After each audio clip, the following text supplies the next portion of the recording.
Welcome to Tell Me How Good It Got, the stories of women who defied the rules and ditched the script for what life's supposed to look and came out healthier, happier, hotter, and more themselves. I'm your host, Majo Torelli, and today I'm so thrilled to have with me Jeannie Comeau. Jeannie is a certified life purpose coach and evolutionary astrologer whose career spans over 35 years as a Fortune 500 global executive in information technology. Following her remarkable success in business, Jeannie transitioned her focus from technology to people, becoming a dedicated metaphysical holistic coach passionate about helping clients uncover their true potential and live authentically. Known as a powerful catalyst for change, she combines her innate discernment with deep compassion, guiding individuals to recognize and embody all they were created to be. Jeannie holds a Masters of Metaphysical Science from the University of Metaphysics, a PhD in Holistic Life Counseling from the University of Sedona, and is an ordained minister with the International Metaphysical Ministry. Jeannie's mission is to make a meaningful, lasting impact by walking alongside clients in their journey of transformation and self-discovery. Welcome, Jeannie. Thank you, Majo. Thank you for that. And thank you, audience, for listening to all of that. It's a brilliant introduction. Well, thank you. So many amazing things to say about you. And truthfully, like I was saying before we press record, I'm so excited. Couldn't be more thrilled to have you on. Thank you. I really would love to hear about your story from going from a Fortune 500 to upsettling and leading souls back to themselves. Yes. It's an interesting, thank you for the questions. Your questions are fantastic. Fear. There's that word fear. The cliche, false evidence appearing to be real is what fear is. What kept me settling was fear. Fear because I didn't know what else to do. I knew that I wanted more. I knew there had to be more, but I didn't know what else. And it was a good job, a good career. It was paying the bills. And I was able, I was working with teams, as I was mentioning before we recorded, Majo, working with teams. And in working with the teams, I was able to do a lot of what I do right now with clients. So I was doing it while I was on the corporate job. And so what kept me settling? Fear. And in addition to fear, but I didn't know this at the time, what also held me back was not knowing that I was created for a special purpose. Not knowing I was created for a special purpose.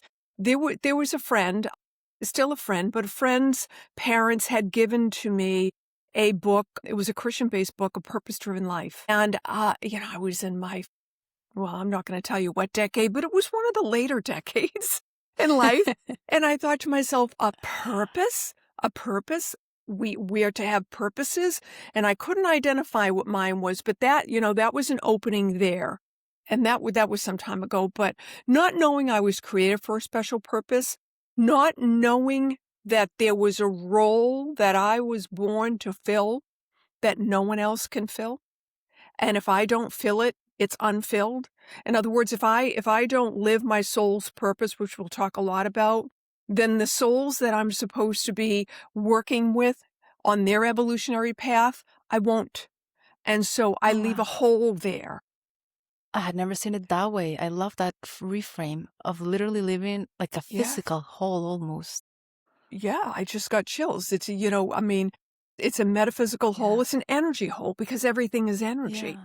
Right? It's all vibration and energy. So yes, very, very powerful. One of the things about me, and we can kind of see it in the intro too, is I accept responsibility, huge acceptor of responsibility, but I couldn't accept my own responsibility for what was wrong with me. I didn't know that at the time.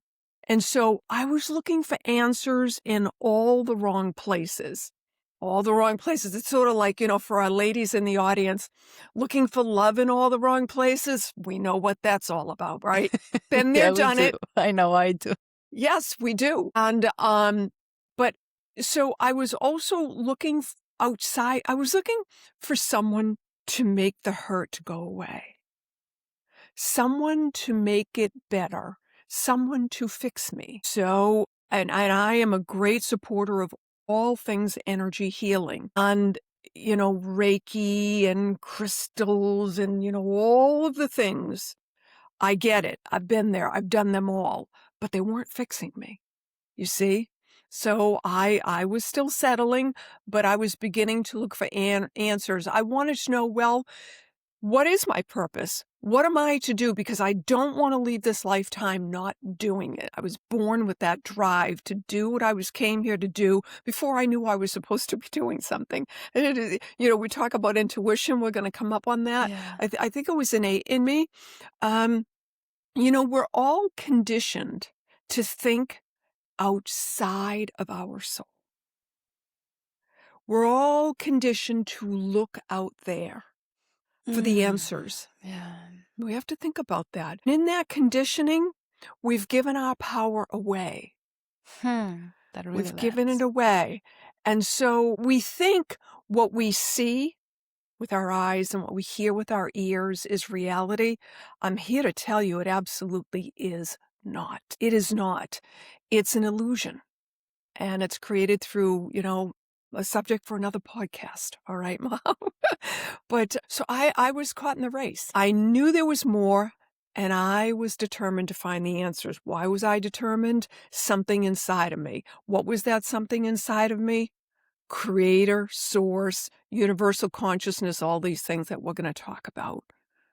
That was that voice whispering to me, there's more, there's more, there's more. So you had both that fear and at the same time this sense of, because you were at the top of your game, career-wise. They did not want me to leave. And yet you Excuse also me. felt this sense of settling at the same time. Right. And on top of that, this layer of there's something more. Yes. And also, Maha, we all have to make a living, and I respect that. I too. Yeah. And We do. and single woman, I was making my own living. And so I had to stay in long enough to build what I had, to be able to say, it's enough. Because then there's that question too, well, when is it enough? How much more stuff do you need? That's the answer to that question. How much do you want to keep up with what the external world is telling you your value is? That's how you answer the question as to, do I have enough in the egg pile, if you will, to make the change? That is so incredibly well timed on a personal level. So thank you for that question. And I mean, I really want to jump into this, so I will go ahead and ask it because I love it. Keep asking. I mean, having a Masters of Metaphysical Science, that's probably the coolest Masters I've ever heard of. So I would love it if you could please tell me a little bit about it. What did you study? What blew your mind? Yes. What could you share with us today? So much, but I'll keep it limited. Metaphysics is the search for the meaning of life. And in summary, it's the search. We can think of it like philosophy. It's spiritual philosophy, and it will take you into many fields. The primary one is the field of energy. So metaphysics is a science, but everything is energy. Everything is vibration. Thoughts are energy. So from that, we must think about consciousness. We're conscious, aware beings, us human people. It's our consciousness that keeps us awake, but it's our consciousness that's also a part of the larger consciousness. You see, we're just a bit, we're just a pixel in the whole picture of universal consciousness. So what did I study? I studied the meaning of life. Why we were created, universal consciousness. And what's interesting is when I started studying, I hadn't intended to be using it the way I use it today with my clients. That was not what I was after. I was after learning it from me because, you see, I wanted to know the answers. I was seeking answers. And I knew by joining university and going through a couple of doctorates that I would really learn it. It would become ingrained in me. And that just set me on a trajectory to, embed it into my current mission in life, which is my soul's purpose. We'll talk about that. And so, what blew my mind. So first of all, but back to what I studied, why are we created? And universal consciousness, which I spoke about. What blew my mind is the truth. Truth. Simply the truth of why we were created, what the energy field is. We are all part of the field. Call it universal consciousness. Now, I use the word God. I believe in a higher force. We can call it God. We can call it source. We can call it universal consciousness. We can call it the creator. We can call it the universal energy. But ultimately, everybody calls it something. And if you're an atheist, then you don't. But I would say to the atheist, when times get really, really, really rough, ultimately everybody calls out Something. And so it was the truth. I finally accepted through all of this in my mind and my heart and my soul what I had heard, but I had a hard time believing. And if you're familiar with the movie The Wizard of Oz, which is a big movie when I was coming up, it did a lot of metaphor in that movie. It's a beautiful movie.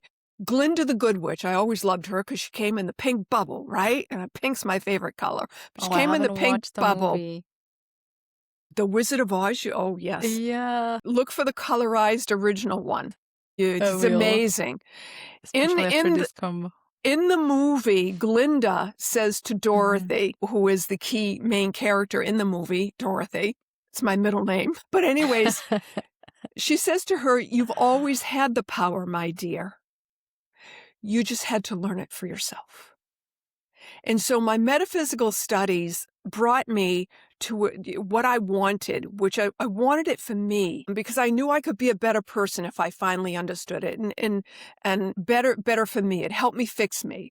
I learned and accepted, Maho, that the fixing was not to be outsourced, that it can't be outsourced. I had to know who I was, and I had to come to terms with my soul's journey for this lifetime.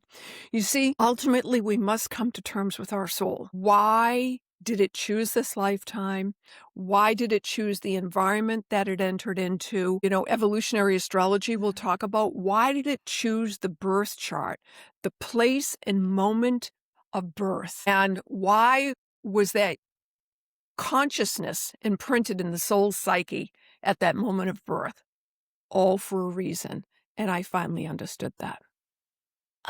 So many things to unpack there, starting with evolutionary astrology. I've never heard those two words put together. Okay, so astrology, you've heard of. Astrology is an ancient, forever ago. But a lot of people understand astrology as personality type astrology and predictive astrology, such as, do you know what your sun sign is, Maho? Yes. Yeah? I'm a Gemini. A Gemini. Oh, beautiful. Yeah. Communicator. Everything is communicating, and here you are hosting a podcast. Absolutely lovely. I'm a Leo, so I love to get recognized. I'm on your podcast. But at any rate, astrology is far more than personality-based archetyping. And it's where it gets a bad rap is when it is used as prediction. I don't do predictive astrology. One cannot predict the future. One cannot say how one's life is going to turn out because we have free will. So there's a type of astrology that's personality-based, predictive-based, and then there's evolutionary astrology. Evolutionary astrology is soul-centered astrology. There are symbols in the birth chart, some symbology, a language in there that I use that shows me what the soul chose to work with in this lifetime. What karma came in with the soul? How is it the soul is to develop in this life towards the next life, towards ultimately never coming back again? Going to take a long time though, all right?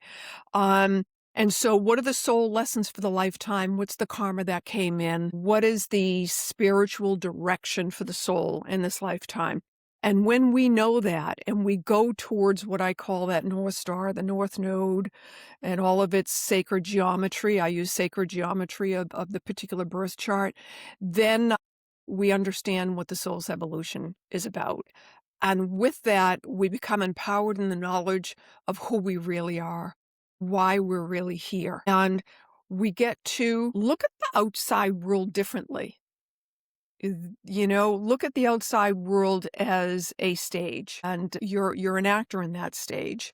But you've got to work with all the energy you came in with to fill that role that only you can fill on that stage of life. So that's just a high level evolutionary astrology. That is fascinating. And I mean, the question that pops up immediately is how do you play? How do we play? That's right. How do we play that role in life? It's in your birth chart. And an Yeah. evolutionary astrology reading will reveal that. But there's more in the astrology field that I focus on. It's the birth chart is you. It will Yeah. always be you. And the way the planets align with each other create your sacred geometry. They tell us the pain that you will, the emotional pain. It's all about emotion, right? But Yeah. the emotional pain because of the lessons that you chose to work through in this lifetime that you're working with. And so when we understand what it is, what we're feeling, and we can put that to words, we can better understand the triggers, and we can better Mhm. then leave the machinations of the mind on the other side. Right. You know, some days are better than others. Some days are Yeah. easier than others. I mean, this doesn't make life any easier. It gives us all a language of understanding who we are and why we're here. Outsourcing my fixing is no longer an option. I've studied, before I get off of evolutionary astrology, I want to come back to this. So your birth chart is one thing, but it's primary. The sky is always changing. So, for example, the planets move. The Mm. furthest out in our solar system, planet Pluto, is now in the sign of Aquarius. Neptune just entered the sign of Aries. Uranus is going to enter the sign of Gemini. Very powerful time for you, Maho. I don't know where your sun is, but it's going to come up on a Uranus connection. And that is going to really give you a unique voice. At any rate, I look at the changing sky, to use a phrase of my teacher, Stephen Forrest. And so the changing sky, and how is that working with the particular life chapter? So life comes in chapters. And Mhm. I'm a humanistic astrologer. So what does that mean? I study the timing of life phases, and we prepare with my clients. We prepare for what's coming. I can't predict, and I never would try, how a person's life is going to work out. But I can explain and explain and explain till they fully understand the energy that they were born with and the energy that's being triggered by the changing sky. All for a purpose, by the way, all set up in a beautiful geometric design for your unique lifetime. And with that, we're able to look at that's the energy that's coming. Now, how are you going to dress for that weather? You see, how are you going to Yeah. dress? I can tell you it's there, and you know what your karmic pains are. So now how are you going to meet these oncoming challenges that can be, or upcoming supportive energies? How are you going to take advantage of those? Know that they're there. Don't let them pass by. You see, And it's so ultimately all so that you can play better, right? yes, yes, Maho. It's also you can play better, and it's also that your soul will evolve through its intention of this lifetime. And yes, you Mm. play better, you fill the role you were created for. And as you had asked me in a later on question, how do we become who we were created to be? You become who you were created to be by understanding who you were created to be. And you understand it by using the language of evolutionary and humanistic astrology and working with it over and over again. So you don't just go for a reading, or a Yeah. consultation, I like to call it, and within an hour and a half, which is the length of my consultation, know everything. You go for checkups, just like you go for an annual checkup. In my hour and a half consultation, I'm going to let you know what weather you're in and what weather's coming. But we very easily leave the consultations and we go back to thinking what we're seeing is real. We go back to playing somebody else's game, which is the worst thing we can do because that'll never bring Yeah. happiness. We have to play our Yeah. game, you know? And so we want to have checkups just like we do with a doctor. Oh, I got to tune yeah. back in. I got to tune back Yeah. in. What is it my soul is seeking to evolve through in this lifetime? Oh, wow. As someone who has played so many roles in my lifetime, that really, really resonates that, yeah, it never brings anything other than suffering and it doesn't feel like play when No. you're playing, when you're in other people's roles. And I just have to bring up this word that kind of like does something to me. And I don't know why, but the fixing. Yeah. How do you see that? And like, why? I don't know why I feel some kind of resistance towards the word fixing myself. It No, just, that's good. I'm glad that you asked. I the word works for me. Now, some words work for other people. But yeah. I would be going through a phase of life, which I couldn't put language through. I didn't understand. But, I just couldn't get out of my own way. Mm, There was just, it hurt. My life wasn't going in the way that I thought it should go. Well, let me say, how do you know that? Well, I wasn't happy, which is fleeting, but mostly I wasn't joyful or content with my life. And so I would tap into a psychic healer. Tell me what's coming. Now, the psychic, mm. okay, I'm just going to leave that there. Tell me what's coming. A Reiki healer, go smooth all my energy. That would help. That would help for some time. I'm going to buy more crystals. I'm going to light more candles. Never was I meditating, which is very important. It's very important to meditate. That's when we I connect love to within. meditate. I'd sit under the crystal bed, the crystal lights. I'd go through a session where the woman made me freak out on the floor and cry. I mean, there's many ways to Mm. try to beat the demons out, right? Yeah. So Oh, I know. I Mm. call those all fixing. Trying to fix me through other people. You Right. see? When no one can fix me. In fact, I'll tell you really why no one can fix me. There's nothing to fix. You see? Exactly. I think that's what That was what some you were tapping sensation into. there. That's that you Yes, were you tapping got into, it. right. So the word, very good. Yeah. Right. There is nothing to fix because we're perfect. But I will tell you that a lot of people don't feel perfect. And a lot of people I don't. don't feel perfect. I love. Well, we're wondrously made, one of a Yeah. kind. And it's all in your Yeah, birth chart. All that's true. right. I was gonna, And because there's so nuance. Yeah. we're, Perfect, we feel. we don't feel perfect. And there are days I don't feel perfect. Because Yeah. why? The thing that we're looking at and listening to and tapping into, as I look around, right? We get caught up in the illusion of what we think is the reality. And when we Mm. do that, our aura is very definite energy aura, but it gets jagged. The vibrational energy gets influenced and we don't feel perfect. The way, I use the word fixing. It's just something about me. That's the word I centered in on, but I always felt like I was going to somebody to fix me, you see? Yeah. When the only one that could truly fix me would be me. Oh, Yeah. I so resonate with that because I also spent like all my 20s, perhaps Oh, not in those types of modalities, but doing the thing, yeah. always doing something, therapy, book, self-help, like always Oh, trying yes. to quote unquote fix myself and I have a never. self-help library. Oh, let me read this book. This is going to Yes, really help me, exactly. give you all the This next book. exercises. And yeah, Yeah. none of that does it. One of your questions was intuition. Should we move I on was to just that? gonna, you Ah, read my mind. I was just gonna go to that one. please ask your question. Because I was gonna say, you mentioned meditation, and I do meditate a lot. And I Good. do think it's one of the things that helps you tune in and tap into your intuition. But I would love to hear from you. What's your take on what does intuition even mean to you? What is Beautiful. it, and how do you connect with And it? then I want to tap into the tapping in, but intuition, we all have it. You see, we all have it. I want everybody to hear that. Some think they don't because we hear, somebody is an intuitive. So Mm, they're an intuitive and you're not an intuitive. We're all intuitives. Some more than others. Intuition is the voice in our head. It's the voice in our heart.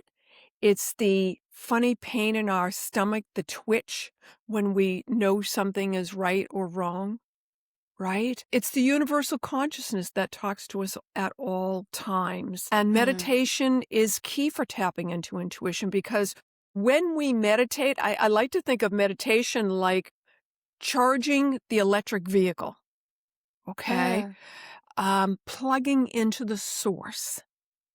And when we are meditating, even though the thoughts float through our head, let them go through like clouds, right? When we're meditating, picture the energy coming in. Picture the energy just coming straight through the top of the head, because that's the alignment of the chakras, and the energy is coming in. And you're tapping into the field. We're all part of the big consciousness field, universal consciousness. And so you recalibrate when you meditate, and intuition comes in. And it's not that you might hear the answers to your questions in that meditation event experience, but you might be driving down the street 20 minutes later, 2 days later, and you get the insight. You see, it's been answered. And so we must ask the questions. The answers will come, but they'll come in divine right time when we're ready for them. And we have to then, therefore, trust and maintain faith. It's one thing to believe when you're in meditation and say, oh, I believe, and do all these affirmations, etc., and then get up from that meditation experience and stop believing. Get back in the race. You see, we must maintain our faith at all times to keep the stream of universal consciousness open to us. So we must surrender to that faith and that knowing. And let's say, yes, intuition. How So do it's you tapping into the surrender? What's your favorite way to surrender? Well, there's so many affirmations that help me, but through my studies too, I think it comes with time. Truly, it comes with time, being able to surrender, because it's a personal experience. But one thing that helped me is looking back in my life at times when my intuition or my prayers were answered, and finding we can all find those moments in our life where it seemed to come out of nowhere, where it seemed to be an answer, an event that you just synchronicity. Oh, synchronicity is intuition in powerful action, right? Look back at times in your life, write them down if you have to, journal, remember them. And then when you find yourself having a hard time believing that your prayers will be answered, that you'll hear what you need to hear, remember, but I heard before, therefore it's open. The connection is open. Universal, God is talking to us at all times. Okay, all the time. We have to keep the faith by disciplining ourselves. So there's the word disciple, right? Disciplining ourselves. Oh, that's the coolest reframe of discipline I've ever heard. Yeah, right. The We word become disciple. our disciples, right? Disciplining ourselves. And look at past evidence of that. And that will help you keep it in space. Right, and the living life space, I guess we call it, outside of meditation. So we all are part of the field, and it's talking to us all the time. Oh, yes. I am so enjoying this. Thank you, Just as a thank little you. Well, parenthesis, I needed to I'm say so that. enjoying sharing this. Some people say, well, so and so is more intuitive than I am, and they're an intuitive. Well, we're all made up of different energy frequencies. So we can think of that like the elements: fire, air, water, earth. And certainly we see that in the astrology chart.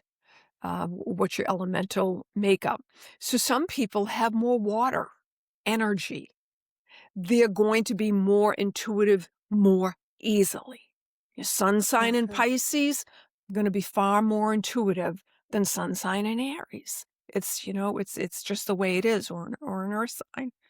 But that doesn't mean that that any one of our listeners, it doesn't mean that you are not intuitive. Everybody is, and it's available to all of us. And on that note, on this unique combination of elements that each one of us is Yes. and brings, how is it that you get to embody all? I think you touched upon this a little bit already, but would love Mm. to ask, how is it that you get to embody all that you were created to be? So if I look at at a birth chart, I get to see what the elemental balance is. Some people have very little water. I have very little water, actually. But that's in the birth chart, remember? Mhm. Remember the changing sky. More of it comes in. More of it comes in. So I can go through a particular chapter of life where there's more water influence coming into my energy field. And so Mhm. I'm tapping into it in that space. It's not that I'll say it this way, actually. How the elements help you become all you were created to be is you chose the elements that you would travel this lifetime with at birth. So, for example, one can choose to have more earth than water, more fire than earth, etc., because that was the type of energy that would be required for the soul's evolution in this lifetime. Does that make sense? Yeah, it circles back to what you were saying about it's really about understanding Yes, it who is. you are, what you're made of essentially, Yes. and what you get to play with. Yes. That's how you embody. Yes. So, someone with a lot of water, it's extremely Yeah. powerful to understand all of that water that you're working with because water, high water energy um, is emotional because it's water. Water rules the emotions, right? So this individual is going to be far more apt to be hurt emotionally by things in life. Mm. And, it's the emotions that makes life hard. Oh yeah, totally. It's never about the thing. It's always how you feel about the It's thing. it's about how you feel about the thing, right? Yeah. I agree. I agree. Mm. I'd love that definition of embodiment. It's so simple, but yet so profound at the same time. Mhm. Just understanding on a visceral level, I suppose, who you came to be and what Yes. you're made of. Yes. And that's how we, get to go within and work with who we really are. It's know thyself. There's a Yeah. phrase know thyself from the ancient text, it's inscripted on the temple at Delphi in ancient Greece and know thyself. Plato wrote about I, it. Uh, yeah, I would add feel thyself. yes. Yes. Yes. Mhm. And Jeannie, Mhm. in this path, in this journey of yours, walking away from corporate life, who are you before all of this, before the metaphysics masters, before finding all of these studies, all of these teachers? Who are you? Well, as I was walking that path, I was building my self-help library. I was working through it all. So I knew about metaphysics and I was always attracted to it. But I was in the race. I was stuck in the race. And I was, I like everybody else. Life, there's emotional pain. Life is difficult. And when you know yourself, when you know your stars, my phrase, it makes it easier because there's language and there's understanding, and that Mhm. in itself can ease the pain. But there will be days when, we want to more go back to the old beat ourselves up sort of thing, right? So life Yeah. is difficult. And so I went from healer to healer. As I said, I had no direction. It wasn't until I began to study metaphysics at the university in earnest and really put a system behind it. A lot of studying, a lot of essays, a couple of dissertations, went Mm, through it wow. all. Until then, I had no direction. From there came in astrology had always been something I was interested in, and I would read things from my friends, and they would always say, "Oh, you should be an astrologer," and I thought, "Oh, I could never be that," right?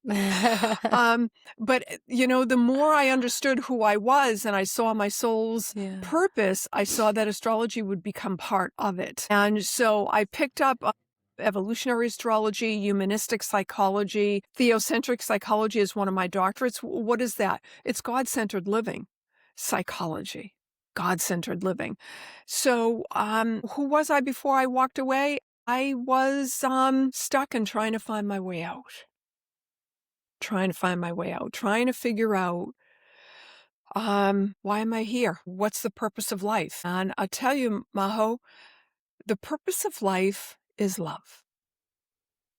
Love. People have a hard time understanding it's that simple, but it really is. And it's tapping into our spirituality. And I'm not saying it as a religion, although that is certainly a way, and I applaud that if that is an individual's way. But it too is spiritual. Okay? So one way Mhm. or another, be it a religion or a teaching or something that causes you to understand what's going on in the soul, because sooner or later we all have to come to term with our souls, and you'll learn, love is it, and we're all here to serve. Yes, we're all Yeah. here to serve. We're all here to make it better for everyone else outside of ourselves. And we all come in with a unique role to fill, to bring love to earth. Our creator is pure love. And our creator is seeking to see us express that pure love. That's why we were created. And, we came in with karma, and we're creating karma. And that karma and the karma we're creating all comes about when we turn away from love. And the image I keep having as you speak about this is I feel the more loving you're able to become is when you are, like you were saying, we were talking about this physical space that you kind of embody or you don't, right? That you live Mhm. when you're not living your role, not fulfilling that role, that purpose. I get this sense of like the more you are in that role, the more you Yeah, are there, the more loving you become somehow. you do. You do. Because it feels good. You see, you're Yeah. in the zone. And think about the times when you're doing whatever it is, a way to understand what people's sole purpose is tied to is, what do you like to do on Saturday afternoon? Right? Look to what when you're not doing for everybody else, you're doing for what makes you happy, what makes you feel content and full. And Yeah. you're in the zone. And when we're in the zone, we're joyful. And when we're joyful, we're loving. When we're not in the zone, when we're not living our true potential and our true purpose for being here, we are angry at a certain level because we're missing Yeah. something, Resentful, resentful. All of these angry, things are negative forces grieving. Yeah. that take us away from love. So what do we project? Non-love, Yeah. because we're not coming from love. Yeah. And who are you now, Jeannie, that you are on the other side of it? That was such a tough Big question. question. You know, well, the fixing still needs fixing. It's interesting. I really do know myself, and I'm really tuned into evolving. But I, like everybody else, get impacted by everything that's going on in the life that we're living. Be it people, be it God bless us, the news, and all of these Huh. things trigger my sacred geometry, and they trigger certain things in me. But I know better, so I don't stay there long. But the fixing still needs fixing. But we're really, so I know my triggers, and what that does, Maho, is it causes me to want to figure out the right way to work with my clients, the right best system to work with my clients, because the more that I learn about me and I see that I can still be impacted, then what more can I tell and teach and explain to my clients? And that keeps me in mission. How do I turn this into something positive for my soul's evolution? I'm here to serve like everybody else. So every day I get greeted with the hours, and I work on staying in the zone. I work to stay there, staying on mission. I love asking this question to the women I interview because I know you have had this quite incredible metaphysical journey. What's something in you that feels hotter, healthier, happier, or more you than ever before? Mm, that's hotter, happier, and healthier, Or more you? or more me. When I really tap into my metaphysical studies, when I'm studying, I feel healthier, hotter, happier, because I'm adding to the field of my consciousness. and my knowledge, and working to fulfill my mission better. So I'm happy. To answer, what do I do on a Saturday afternoon? let's let's talk about what Jeannie likes to do on a Saturday afternoon. There's nothing better than doing more reading and more research on truth. On truth. What's Truth. truth for you? It's not what we're led to believe, number one. Far from it. Truth is that my soul is a player in a field of consciousness that I create. I could say, even Maho, that our conversation is an illusion that I created. I love that. So our life is what we create. Yeah. And so I like to do all things, learning more and more and more, going back into the deeper esoteric teachings of the greats and teachings that have been hidden from humanity, to really understand this holographic life that we're living in. That's the truth, is that it's a hologram. This question just popped up.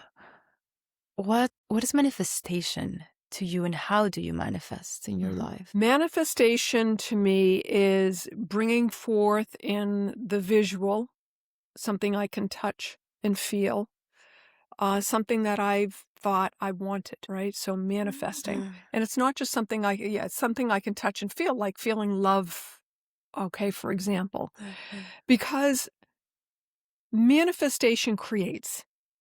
Nothing can be created unless it's thought of. So again, coming back to the field, nothing will be created unless it's thought of. So manifestation for me is everything I think of is manifested. And it is. Everything you think of is manifested. If you believe, remember the faith thing, right? So manifestation to me is the coming forth of my thoughts into some tangible form. Why do we struggle so much to manifest Because we the don't things we do believe. want? Because we don't believe. We have a divided mind. It's a biblical reference to live in a divided house. A divided house cannot stand, right? So in my metaphysical teachings, we looked a lot at the biblical references, which are allegoric.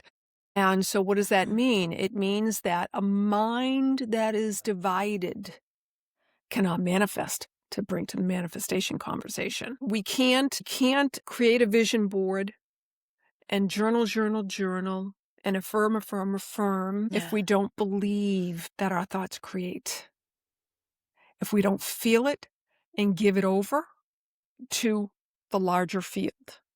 And this is why we have such struggle manifesting. And another thing is, people seek to manifest a lot of, material things.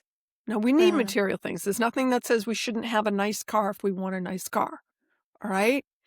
But sometimes there are bigger plans for us, and the timing is it's now, right? Maybe there's something more that bright, shiny Corvette or whatever isn't going to bring you the happiness that your soul's purpose is truly desiring in this lifetime. And the field knows that. You see, it knows that. So only what will come in is what is to your highest good. We can force things to come in, and we've all done that.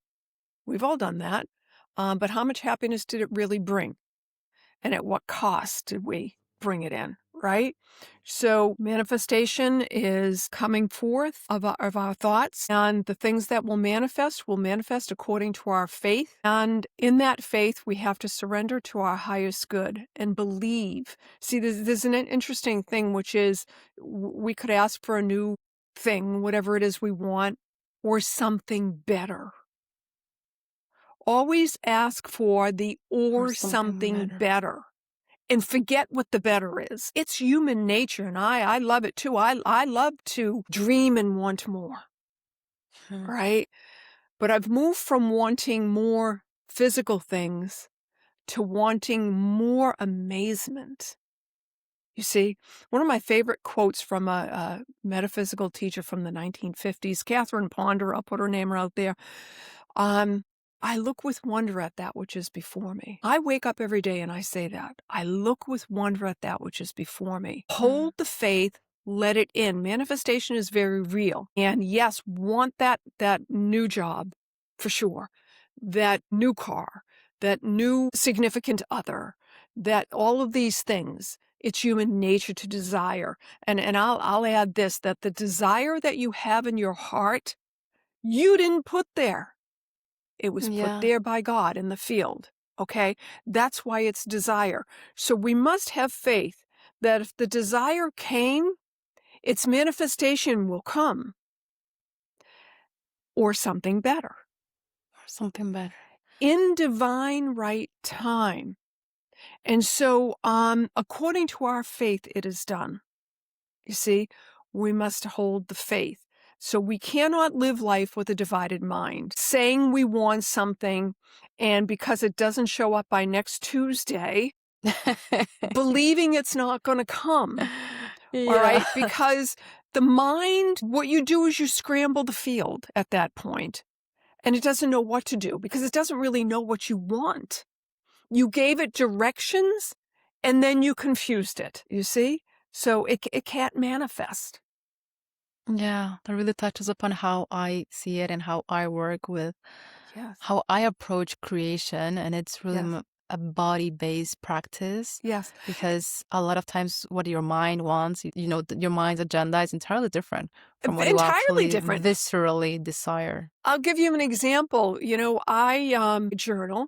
And I make lists, with the new year or my birthday or something. And I have them from, 7, 8, 9 years ago now, since I started all my studies and in the university. And I look back at them and things are happening differently and Yeah. better than I could have thought.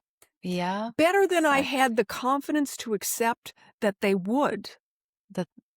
That was actually better. The confidence Yes. to accept that was better. Yes. Yeah. Yes, yes, yes.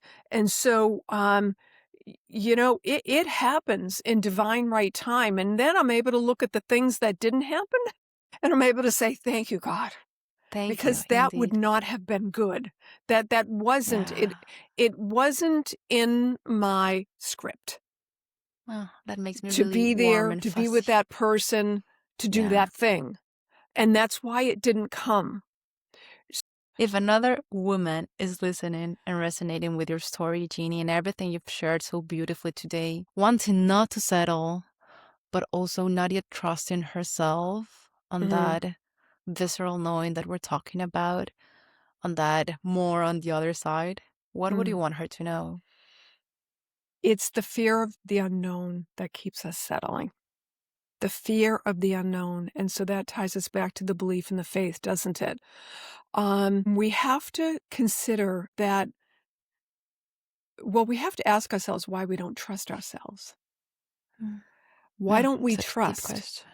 Trust in our faith, trust in the direction Mm. of our lives. And, you know, I've learned it is because we don't really know who we are. We really don't, beyond our name, beyond the Yeah, address, the personality, who we are that everybody else tells us we are, we are. keeps Mm. us settling in that space. I remember there was a particular thing I wanted to do as a young child, and I was told, well, you'll never make money at that.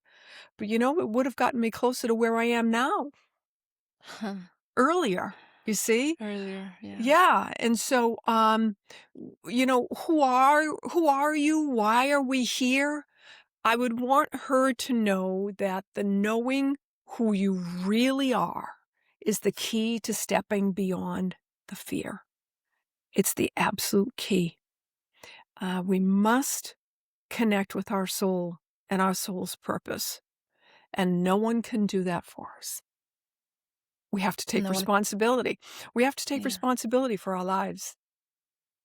No one can quote unquote fix us. No one can fix us. Nothing. It's Nothing. internal to us. Right. Inside job. Oh, inside job, inner game, Sorry and about that, ladies. that's Sorry about that, ladies. It doesn't make it doesn't make it easier. one of my teachers always says, life is not about life doesn't want to crack you open. And if it does, it's because cracking you open is actually like the best, most beautiful It thing is. ever, Yes. as opposed to like life's not after you. Yes, exactly. It's like for you. Yeah. And sometimes we just feel Yes. it is after us, and it's not. It is. Oh, I will tell you, it absolutely is not. You were created for a reason. And when we leave this earth plane when the reason is no longer there. So as long as you're here, you gotta find it and There's do a it. reason, There's and that a little reason. hole, that little like space you're meant to Yes. feel, Yes. just keep moving towards Yes. Yes. it. Oh, Jeannie, this has been so Really, wonderful. I loved it. Thank you, Maho. So much. I want to toast to you. Oh, yes. Yes. How could I not toast to your brilliantness? It's morning for me and evening for you. Yeah. We'll toast with whatever drink you have. And just let me feel into it. I want to say, yeah, just cheers to you, to the energy you bring, work with, and how you're helping so many souls feel their place. I think that's beyond needed. And just cheers to the courage it took to get to where you are now and to helping others do that. Thank you Cheers so to you, much, Maho. Thank you. to how good it got for you. May it get better. Yes. Yes. I believe. Well, you were, as we were saying, you are already increasingly more in your space, right? In your role. Yes. And that way it can only get better. Exactly. Every day, I am completely happy with it all. And I look with wonder at that which is before me. I cannot believe what has transpired so far. Oh, I want to toast to that, to looking with wonder At that which is before me. at that which is before Right. I mean, us. how can you say that and not feel amazed? Yeah. It's amazing, Oh, yeah. ladies. It's amazing. Oh, cheers to the wonder. Cheers to the wonder.